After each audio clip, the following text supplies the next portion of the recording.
Yun mga boss, no? Naghahanap ka ba ng isang Pixie na budget lang? Ito mga boss, si Frontera Veloci. Ayan. Ito, nakaka-order ng frame set nito tapos whole bike kay Frontera Veloci. Ito, Taiwan made to si Frontera eh. Pag Taiwan made, talagang okay, goods na goods ang gawa niyan mga boss. Ayan. Ang daming Frontera na pangalan nito. Ito yung ano niya, Veloci Pro. Yung kanyang model name. So may mga available na size naman to sa basket tsaka kulay. Piliin nyo na lang mga boss. Click nyo yung yellow basket para makita nyo yung mga pagpipilian. Sa rim, alloy. Sa drop bar, naka-bar tip na to. Bakal yung drop bar niya mga boss. Size 10 alloy yan.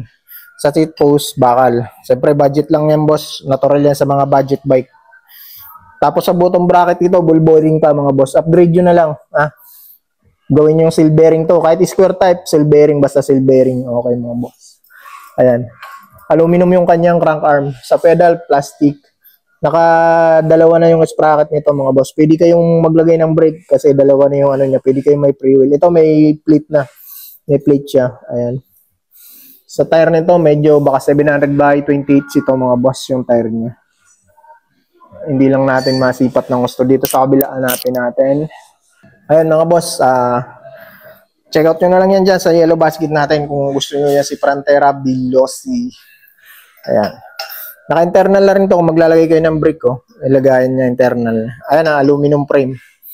Okay mga boss, check out nyo na lang sa yellow basket.